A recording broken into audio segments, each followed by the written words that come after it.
假如你在汉朝当皇帝，到底爽不爽？下面教你一步步如何在汉朝当皇帝。如果你在汉朝当皇帝，你会发现一种深入骨髓的无力感。你想修个水利，你想打个匈奴，你想提拔个隔壁老王，对不起，你说了不算，因为在你和国家之间横亘着一道无法逾越的铁板，起码10米厚。这个就是宰相。这不是权谋宫斗，这是制度设计。汉朝的政治架构实际上是一家名为大汉帝国无限责任公司的上市企业，皇帝是董事长，负责祭祀、接见外宾，提供神圣的合法性。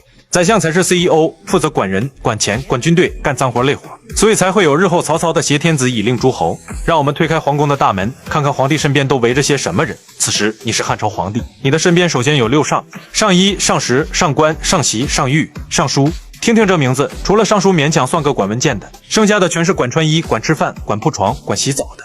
你就说爽不爽？这就是皇帝的班底，一群高级保姆和搓澡工。再看看宰相府，宰相的办公厅叫13曹。如果说皇帝的6上是一群负责吃喝拉撒的高级保姆，那么宰相的13曹就是一套令人生畏的国家机器。13曹就是13个办事处。首先是西曹，宰相府内部的人事处，负责选拔和任用宰相府的属官。换句话说，就是宰相的嫡系大本营，宰相的贴身班底都从这里出。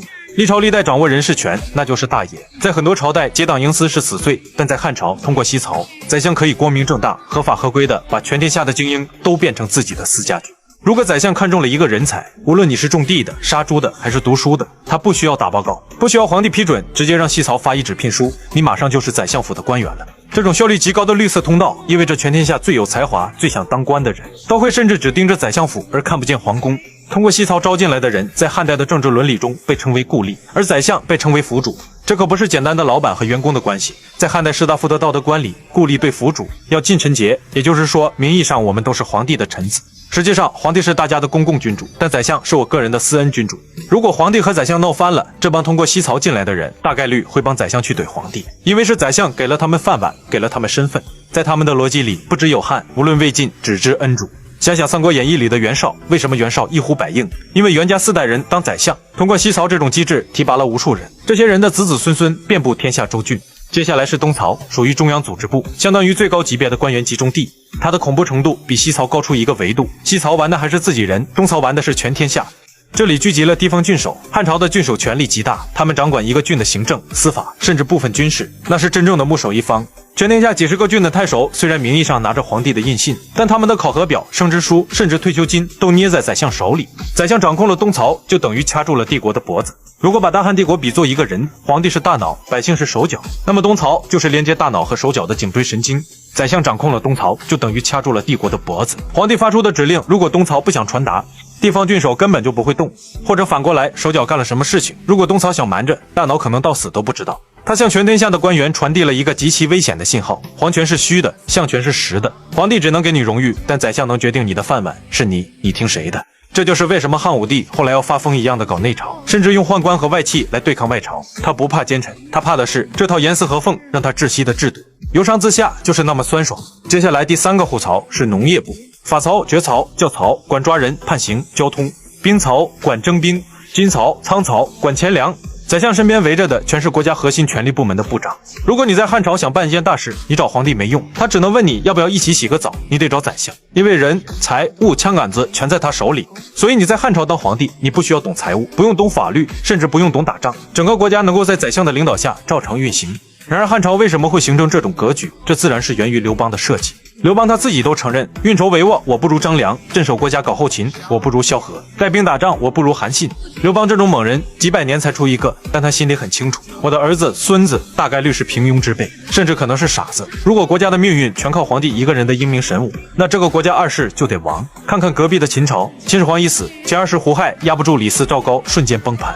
所以刘邦和他的老兄弟们设计了一套自动驾驶系统，把权力交给宰相，让专业的人干专业的事，这样往后就算自己的继承人是个傻子，刘家天下还能保住。但你以为刘邦是个清新脱俗的傻白甜？他早就在鸿门宴被项羽剁了。作为一个从底层一路摸爬滚打上来的流氓天子，刘邦对权力的敏感度是顶级的，他比谁都怕失去权力。但他为什么敢设计这样一套把行政权全部交给宰相的制度？因为他明白，只要手里握着2样东西，宰相权力再大，也就是个高级打工仔。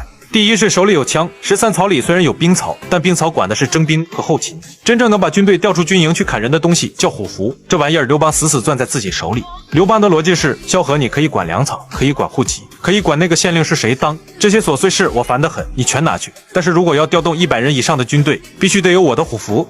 在冷兵器时代，只要枪杆子在皇帝手里，宰相就算把国库搬空了，皇帝带兵进城，也就是1晚上的事。第二是宰相任免权。刘邦晚年干的最狠的事是什么？杀异姓王、韩信、彭越、英布，这帮人才是刘邦真正怕的。因为这帮人手里有地盘、有军队、有威望，他们是公司的联合创始人，是有资格把刘邦踢出局的。而宰相是文官，离开皇权，他们什么都不是。刘邦今天能让你当宰相，明天就能把你关进大牢。可是刘邦设计这套制度时，有一个默认的前提：坐在龙椅上的虽然可以是个平庸的人，但至少得是个成年人。因为要维持这套系统的平衡，皇帝手里必须握着最后那个核按钮。可是如果坐在龙椅上的是个只有3岁的穿开裆裤的娃娃呢？历史跟刘氏家族开了一个残酷的玩笑，汉朝的皇帝死得越来越早，继位的越来越小，这就带来了一个无解的物理难题。这时候皇权就出现了一个巨大的真空，这个真空必须有人填补，否则国家就停摆了。而此时只有2个人有资格替这个娃娃说话，一个是太后，还有太后的娘家人。所以汉朝外戚干政十分严重。不过如果你生在汉朝，很大概率不姓刘，所以不需要过于操心。对于99%的汉朝普通人来说，你这辈子主要的任务就是种地交税，每年再给大汉王朝义务劳动1个月。运气好的在家门口修路、挖挖沟，运气不好的被拉去修皇陵、修长城，运气最差的直接发一把破刀把你扔到边境去保卫大汉王朝。但是在汉朝可以说百姓还是有不少的权利的，主要是4大权利。第一是在汉朝之前，比如周朝普天之下莫非王土，农民是依附于贵族的，连人带地都是领主的，你没资格说这块地是我的。但在汉朝国家承认耕者有其田，所以你拥有了买卖权，同时你拥有越级上访权。在汉朝因为皇帝要用百姓来监控官僚集团，所以给你开了这么个通道。如果你在地方受了冤屈，太守包庇坏人，你可以一路走到长安，直接给皇帝递信。更有甚者，汉朝还设立了刺史，刺史每年来一次，专门找老百姓聊天。你们太守贪污了吗？欺负人了吗？当然，这通常需要极大的勇气，就看你有没有勇气。第二就是在汉朝之前，贵族的儿子永远是贵族，泥腿子的儿子永远是泥腿子。汉朝打破了这个天花板，所以汉朝百姓还拥有一个做梦权。只要你书读得好，或者非常的孝顺听话，或者仗打得好，你真的可以从一个平头百姓变成万户侯。第三，也是最可怕的一项权利，这是儒家供养学派留给百姓的核武器。汉朝官方认可的一种理论，天命无常，唯有德者居之。如果皇帝把老百姓逼得活不下去了，那他就不是皇帝了。这时候百姓杀掉他，不叫弑君，叫革命。当然这也是需要看你的勇气值如何。接下来第4种权利，这种权利十分特殊。首先，汉朝政府的正式编制只发到县令这一级，县以下皇权是够不着的，那谁来管？靠一种叫三老的人，由当地老百姓推举出来，标准是年纪大、有道德，大家都服你。县令想收税得找三老商量，县令想征兵得靠三老去摇人。他们的权力大到什么程度？就是刘邦刚打天下的时候，都要给三老敬酒。在汉朝，如果一个县令跟当地的三老闹翻了，那他在这个县基本上就混不下去了。虽然百姓不能选县令，但百姓选出来的三老可以架空县令。同时在汉朝有一种制度叫做举孝廉，一旦举上去就是能当官的材料。汉朝有一个极其恐怖的舆论监督机制，叫乡论，也就是村口大妈们的嘴。在汉朝一个人能不能当官，首先看他在当地的名声。如果全村人都说王家的儿子是个大孝子，哪怕太守不认识他，为了政绩也得把他举荐上去。反之，舆论也能毁掉一个人。如果太守举荐了一个人，结果全村人都骂他这货是个渣男，虐待父母，不仅仅是这个渣男当不成官，连举荐他的太守都要受处分，罪名是居主不识人。这时候百姓手里的舆论其实就是一张隐形的选票，他们虽然不能直接把某人送上台，但他们只要集体喊虚，就能把某人拉下马。这逼着所有的汉朝官员和想当官的人必须极度在意自己在民间的人设。到了东汉后期，这种舆论选举进化到了巅峰，甚至出现了学生运动。当时洛阳的太学里聚居着3万多名学子，这帮年轻人血气方刚，天天聚在一起点评时政，给国家领导人打分，这叫轻易。他们的威力有多大呢？他们只要编个顺口溜骂谁，谁就在官场混不下去；他们写文章夸谁，谁就能一夜成名，公车正体。连权倾朝野的宰相和太监都怕这帮学生，所以乡论和轻易是悬在汉朝官僚头顶的一把达摩克利斯之剑，他不一定能选出最好的官，但他能有效地过滤掉最坏的人。这就是为什么汉朝的官员普遍比后世的官员更要点脸的原因。但是当所有人都发现名声等于官位这个公式后，这个系统被玩坏了，他会逼出了一群影帝出来。为了获得那张有用的舆论门票，汉朝后期的道德标准被卷到了变态的地步。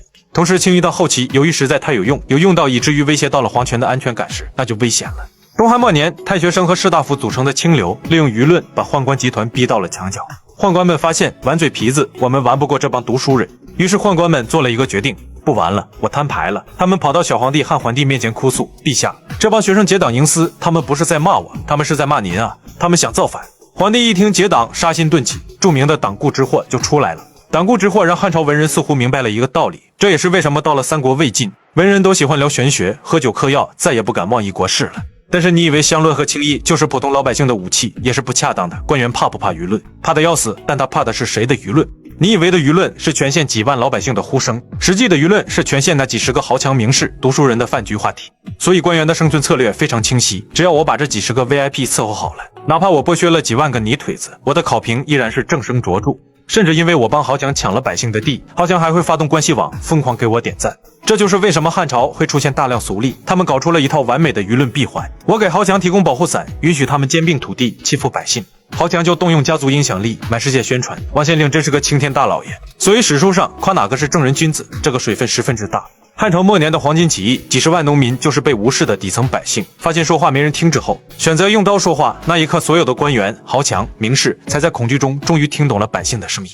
在和平年代，官员只看豪强的脸色，只有在乱世前夜，他们才会看到百姓的眼色。可悲的是，当他们看到的时候，通常已经太晚了。